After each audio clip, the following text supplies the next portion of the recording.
내려놓으라 꿈꾸기 시작할 것이다. 내려놓으라 꿈꾸기 시작할 것이다 라는 제목으로 하나님 말씀 증거하도록 하겠습니다. 이제 마침내 우리 시내산 언약 이후에 10계명을 주시고 또 그 이후에 21장 이후 쭉 보면은 어떻게 하나님을 섬겨야 될 것인가 하는 구체적인 내용들이 쭉 나와 있습니다.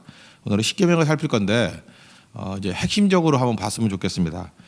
가장 중요한 계명이 뭐냐 뭐 이렇게 얘기하면은 접근에 따라 틀리겠지만 이 전체 내용을 파악하기 위해서 중요한 것은 4계명이 순종의 중심입니다. 4계명이 뭐죠? 안식일을 지키라. 그리고 마지막 10번째 계명, 이것이 이제 이웃의 것을 탐하지 말라. 이것이 순종의 완성이라는 것입니다. 그래서 이걸 전체적으로 파악할 때는 뭐 다른 방법이 있겠지만 우리가 10계명의 정신을 가지고 살아간다 그럴 때 이렇게 하나를 붙들면 전체를 이렇게 포섭할 수 있는 내용들이 4계명과 10계명 이 두 가지를 중심으로 우리가 이 땅을 살아가게 되면은 10계명이 우리 삶에 녹아드는 인생이 될 수 있다라는 것입니다. 두 가지 살피겠는데 첫째는 4계명인데요. 이것이 순종의 중심이라는 것입니다. 안식일을 지키라. 4절이나 지금 돼 있죠. 8절부터 11절까지 보면은 안식일을 기억하여 거룩하게 지키라. 여세 동안 힘써 내 모든 일을 행할 것이나 일곱째 날은 내 하나님 여호와의 안식일인즉 너나 내 아들이나 내 딸이나 내 남종이나 내 여종이나 내 가축이나 내 문 안에 머무는 객이라도 아무 일도 하지 말라. 이는 엿새 동안에 나 여호와가 하늘과 땅과 바다와 그 가운데 모든 것을 만들고 일곱째 날에 쉬었습니다. 그러므로 나 여호와가 안식일을 복되게 하여 그날을 거룩하게 하였느니라.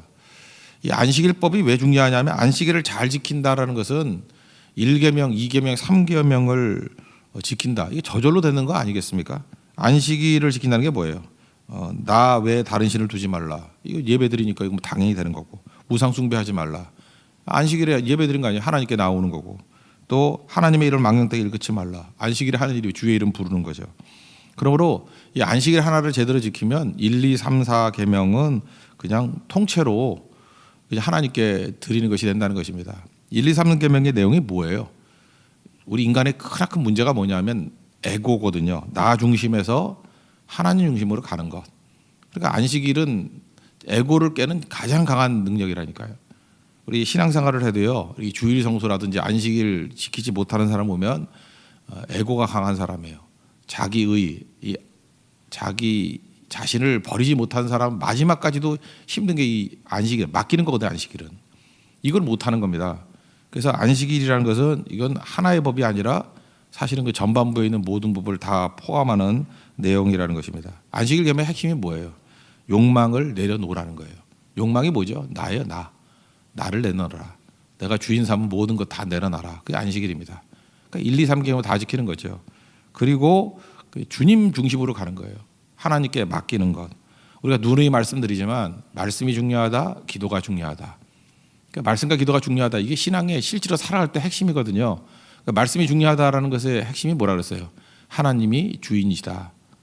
하나님이 주인이시다. 이게 안식일 아니에요? 하나님이 주인이십니다. 주인이십니다. 그러므로 하나님의 뜻을 알고 순종하겠습니다. 이게 이제 말씀이 중요하다는 내용이고, 기도가 중요하다는 내용은 뭐예요? 주님이 공급자 되어 주십니다. 안식일이 어떤 날이에요? 복 받는 날이라고. 그래서 모든 일을 다 쉬고 주님이 공급하시는 거지 내가 내 스스로 공부하는 것이 아닙니다. 그래서 안식일에 하는 일이 뭐예요? 말씀과 기도에 전념하는 거예요. 왜? 그 하나님이 공급자이시고 하나님이 주인심을 고백하는 날이기 때문에. 그래서 이 안식일이 이 전체를 포함하는 것입니다. 모든 신학의 완성이 뭐라 그랬어요? 두 가지로 한다 그러죠. 인간의 보잘것없음. 두 번째, 하나님의 위대하심. 이런 상태를 겸손하다 그러는 거예요. 겸손이 뭐냐면 그냥 뭐 자기가 낮은 척하는 게 아니라 자기 자신의 보잘것없음을 깨닫는 거예요. 나는 nothing. 그리고 하나님의 위대함. 하나님은 everything. 그게 겸손입니다. 그 상태를. 그러니까 이 겸손한 상태가 유지되기 위해서 필요한 게 뭐예요? 내려놔야죠. 그게 안식일입니다. 하나님이 가장 좋은 거 주신다라는 거예요. 하나님께서 우리에게 어떤 때는 고난이 축복이다 그러지 않습니까? 고난이 왜 축복이죠? 사실은 제일 좋은 상태가 겸손한 상태인데, 겸손한 상태는 내가 아무것도 아닙니다. 그리고 하나님이 위대하십니다. 근데 내가 아무것도 아니라고 하는 것이 좀 쉬워지는 게 고난이에요. 고난 당할 때 누가 나를 뭐 크다고 생각하는 사람이 누가 있어요? 나는 약합니다. 나는 연약합니다. 부족합니다. 나는 죄인입니다. 이게 고난 아니에요? 고난이 가져주는 상태니까 그 상태가 사실은 가장 복된 상태라고요. 겸손한 상태고 하나님의 위대함을 의지하는 상태이기 때문에 그렇다는 것입니다. 그래서 평생 그렇게 살아가는 거죠. 다윗을 하나님께서 광야로 보내신 이유가 무엇입니까? 하나님 앞에 이런 겸손한 종, 온유하고 겸손한 종을 만들기 위해서 그런 거예요. 온유 겸손이 뭐예요? 나에 대해서 완전히 실망했다라는 거예요.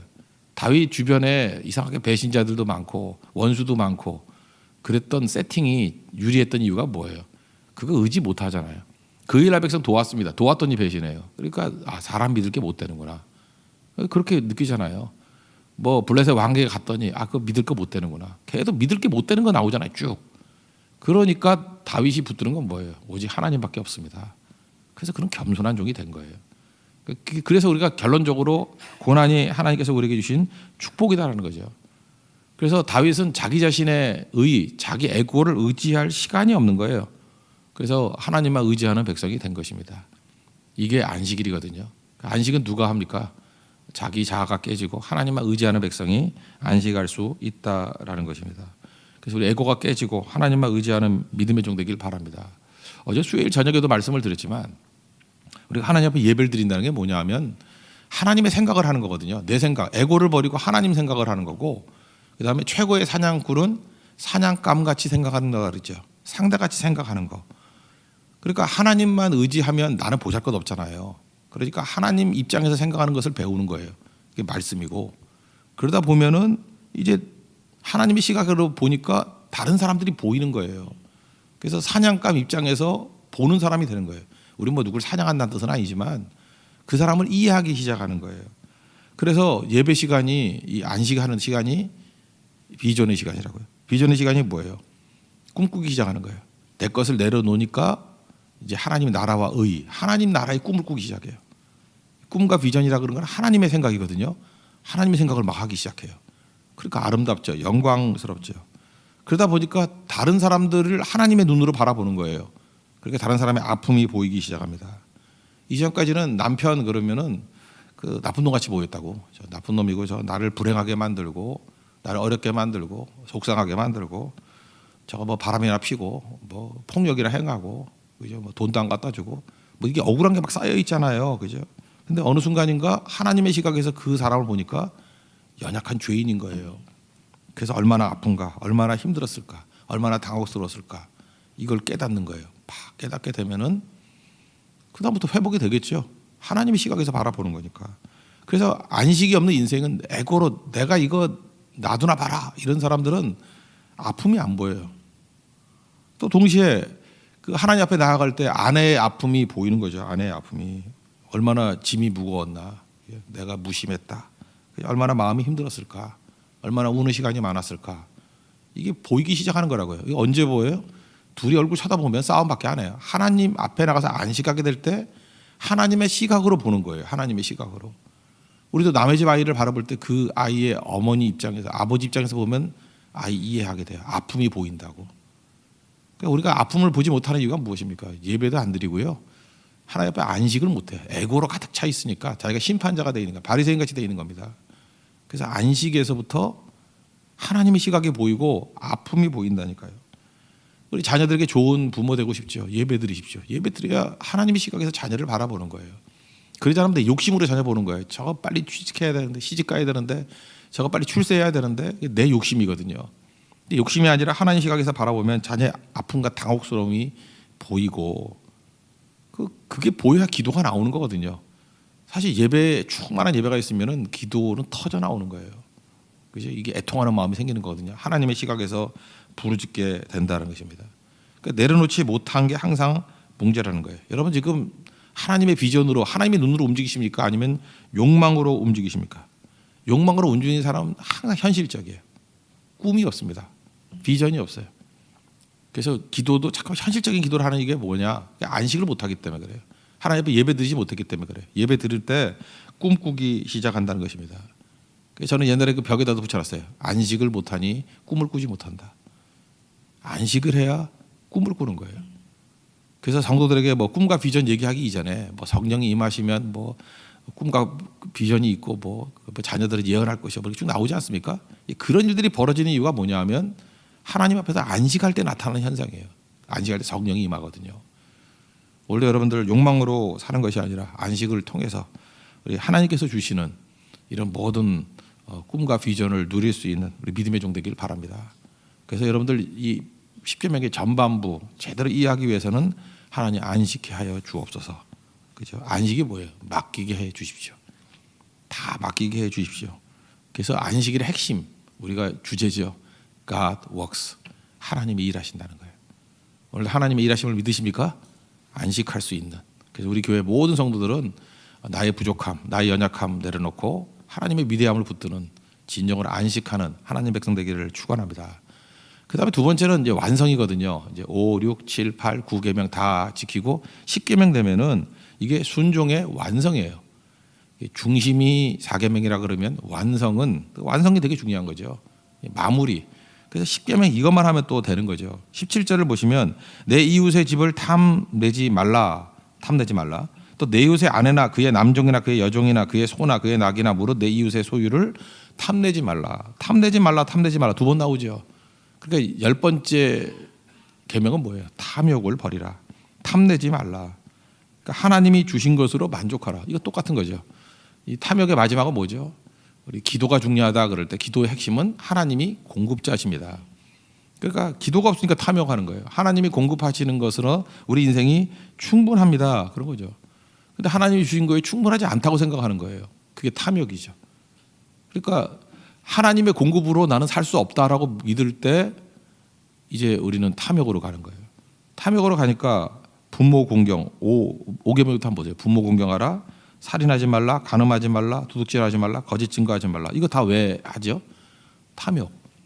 부모 공경 안 하는 이유가 뭐예요? 부모가 뭐 중요해? 내 인생이 더 중요하지. 내 인생은 나의 것. 이러니까 부모 공경이 안 되는 거죠. 살인 왜 해요? 너 죽여버려도 내가 이익을 얻겠다. 그게 살인 아니에요? 안 그렇습니까? 탐욕. 그거죠. 간음은 뭐예요? 하나님이 주신 것으로 만족하지 못하고 그냥 내 욕망 채우겠다. 그게 간음 아니에요? 도둑질이 뭐예요? 내 거 아닌 거 갖겠다는 게 도둑질이고 말할 것도 없죠. 거짓 증거 왜 하죠? 탐심 때문에. 그죠? 거짓 증거에서라도 뭔가 내 이익과 내 지위를 얻겠다 그래서 거짓 증거하는 거 아니에요? 이게 재판할 때 하는 얘기인데. 그죠? 이거 위증하는 거 위증의 상대를 갖다가 의도적으로 죽이려고 하는 거. 다 공통점이 뭐예요? 탐심 없다 그러면 이거 더 왜 하겠습니까? 그래서 이 10번째 계명, 이 탐심이라는 계명에 탐심을 버리라는 계명의 현대판 그 해석은 모아의 저주예요. 우리가 뭘 버려야 되냐면 더 이걸 버려야 돼요. 뭘 더 갖고 싶은 거죠. 더 갖고 싶은 게 아니라고요. 자족하는 마음이에요. 하나님께서 내게 필요한 거 다 주셨다는 거예요. 하나님이 공급해 주셨기 때문에 받은 거 가지고 이거 충성하면 되는 거거든요. 근데 우리는 하나님에 대한 불만이 있는 거예요. 더 주셔야지. 왜 이거밖에 안 줘? 그래서 세상의 요구, 세상의 싸움은요. 계속 우리가 뭘 추구하냐면 더 있어야 된다는 거예요. 광고 한번 보세요. 지금 가을철 됐더니 또 가을 옷이 더 필요하대. 어저께 속을 뻔했어요. 맞아. 가을에 추우니까 더 필요해. 문 열어보니까 옷 쌓여 있어요. 그죠? 더 필요 없어요. 더 버려야 돼. 더 나눠줘야 돼. 근데 잠깐 속았거든요. 10분 동안에. 내가 더 필요한 줄 알았어. 더 필요하긴 뭐 교회만 걸려 있는 옷도 몇 개인데. 그 세상의 요구는 잠깐 더해요. 더. 그리고 여러분 충분히 예쁘거든요. 근데 어느 순간인가 더가 필요하죠. 코가 2mm만 더 올라가도 되는 건데. 그죠? 코가 뭐 이런 거죠. 뭐 여기 트임이라고 해서 요거 2mm만 찢으면 더 예쁠 건데. 이 더. 이게 지금 뭐 일반적인 얘기예요. 다 그런 거야. 좀 더. 어떤 재벌한테 뭐 그죠? 미국 뭐 이렇게 기억에 뭐 카네기로 들었는데 얼마나 더 벌기를 원하십니까? 조금 더 그랬다잖아요. 정확한 얘기예요. 그렇게 돈이 썩어지게 많은 사람도 얼마큼 더 필요하냐? 자기도 몰라요. 조금 더. 더 하면 된다고 생각하니까 그때부터 문제가 되는 거죠. 빌립보서 4장 11절 바울을 보세요. 이게 우리 가슴에 새겨지면 10번째 계명 이기고 탐심 이깁니다. 내가 궁핍함으로 말하는 것이 아니니라. 내가 어떠한 형편에든지 나는 자족하기를 배웠노니. 그죠? 그 다음에 뭐야? 내게 능력 주시니 안에서 내가 모든 것을 할 수 있느니라. 뭐 조건 가지고 내가 하는 게 아니라는 거죠. 내게 능력 주시니 안에서 모든 것을 할 수 있느니라. 내가 자족하기를 배웠노니. 이게 순종의 완성이에요. 자족하기를 배웠다. 그리고 주님 안에서 내가 모든 것을 할 수 있다. 더 공급, 하나님이 충분히 공급해 주셨다는 거죠. 디모데전서 6장 6절을 보니까 자족하는 마음이 있으면 경건은 큰 이익이 되느니라. 우리 경건생활에 장애가 되는 게 뭐예요? 이 11조 10계명 버리는 거거든요. 10계명. 탐욕이에요. 탐욕. 탐욕이 있으니까 경건생활에 장애가 된다는 것입니다. 뿌리를 알라는 거예요. 누가복음 12장에 보면은 13절이에요. 예수님께 어떤 사람이 왔어요. 형제끼리 싸우는데 유산 좀 제대로 나누게 해달라고. 그죠? 형이 다 가져간대요. 그래서 누가복음 12장 13절 보니까 내 형을 명하여 유산을 나와 나누게 하소서. 예수님께 와가지고 무슨 뭐 유산 분배자인지 이렇게 묻더라는 거예요. 그랬더니 예수님께서 14절에 이 사람아 누가 나를 너희의 재판장이나 물건 나누는 자로 세웠느냐? 왜 내게 와가지고 물건 나누라 그러냐? 그리고 예수님이 말씀하시기를 삼가 모든 탐심을 물리치라. 사람의 생명이 그 소유에 넉넉한 데 있지 아니하느니라. 예수님이 이 포인트가 뭐냐면은 야, 너 지금 더의 문제가 뭔지 알아? 좀 더 갖겠다 하면서 가장 인생에서 중요한 형까지도 버리려 그러지 않니? 우리 그러지 않아요? 이 탐욕의 문제가 뭐냐면 탐욕에 한번 이게 탐심에 사로잡히게 되면은 진짜 중요한 관계가 다 깨져 버리는 거예요. 친구가 중요한데 친구도 버리는 거예요. 부모가 중요한데 부모 공경도 버리는 거예요. 탐심 때문에 부모 공경 안 한다 그랬잖아요. 탐심 때문에 사람을 죽이잖아요. 탐심 때문에 간음하잖아요. 그죠? 이게 관계 다 깨져 버리는 거 아니에요? 탐심 때문에 도둑질하고 거짓말하잖아요. 이게 다 공통점이 뭐예요? 관계가 다 깨져 버린다는 거예요. 야, 좀 없으면 어떠냐? 그래, 더 갖겠다고 형하고 원수 될래? 그 얘기 아니에요? 이 재산 나눈다는 게 뭐예요? 재산의 문제가 아니죠. 형하고 나중에 이거 상종하겠냐고. 그러니까 예수님은 포인트를 본 거죠. 돈이 뭐 그렇게 중요하니? 형이 더 중요한 거 아니야? 탐심을 버려라. 그게 생명이야. 그 뜻이라고요. 생명이 뭐예요? 더 중요한 거야. 그런 거죠. 생명이 소유에 넉넉한 데 있는 게 아니야. 소유 넉넉한 게 생명이 아니고 형과의 관계가 생명이지. 또 관계가 생명이라는 것을 꼭 알아야죠. 그 어리석은 부자도 또 나오지 않습니까? 어리석은 부자. 그 뒤에 또 그 얘기 다음에 어리석은 부자 얘기가 또 나오거든요. 연관성이 있는 거죠. 이 부자는 이것도 더예요. 거기 진짜 성경에 그렇게 나와요. 더 쌓아두자, 더 창고를 만들자, 더 먹고, 더 쉬고, 더 마시고, 더 즐거워하자. 거기 더라는 말이 원문에 보면 되게 많아요. 더. 그래서 더의 최고의 극치는 어리석은 부자예요. 그때 예수님께서 뭐라 그래요? 누가복음 12장 20절 어리석은 자요. 이게 어리석대요. 더 어리석은 자요. 그러니까 더 모아 하는 사람에게 별명 어리석은 자. 오늘 밤 내 영혼을 도로 찾으리니 그럼 네가 다 준비한 거 누구 것 되겠니? 이 바보 천치야. 그러니까 중요한 게 뭐예요?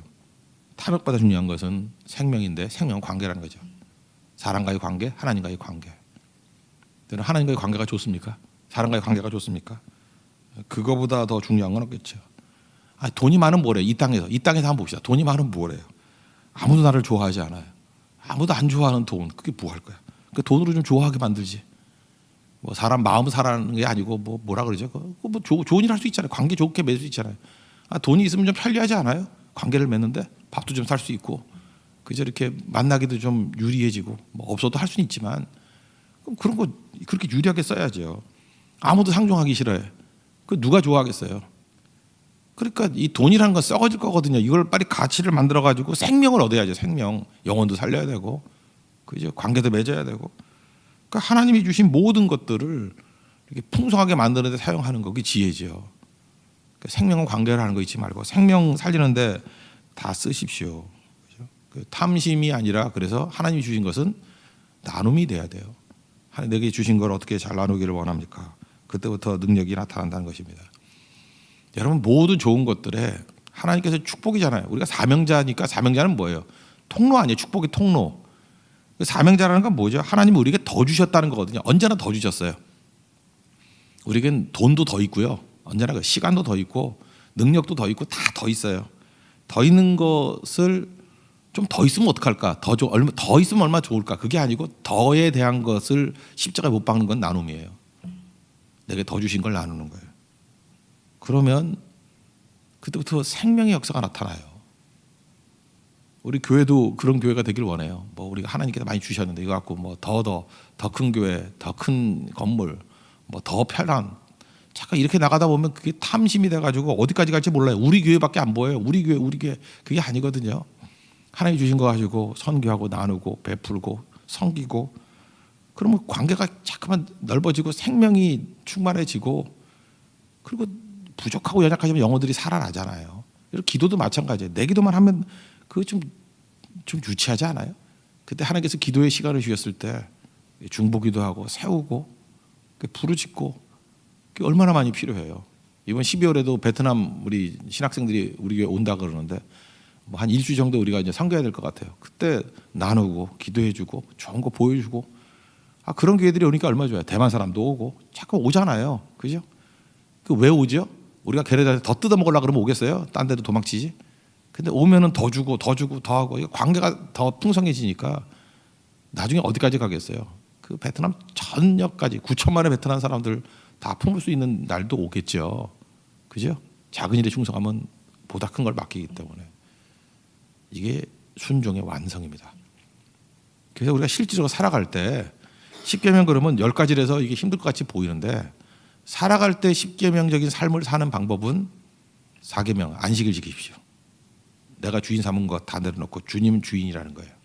그래서 오직 예배가 말씀이 중요하다, 기도가 중요하다. 그게 이루어지는 게 안식일이에요. 그리고 이 풍성한 것들을 계속해서 유지하는 방법이 뭐냐? 이 땅에서 유지하는 방법이 뭐냐? 탐심 버리는 거예요. 탐심 하나만 버려놓으면 생명 붙들게 돼 있어요.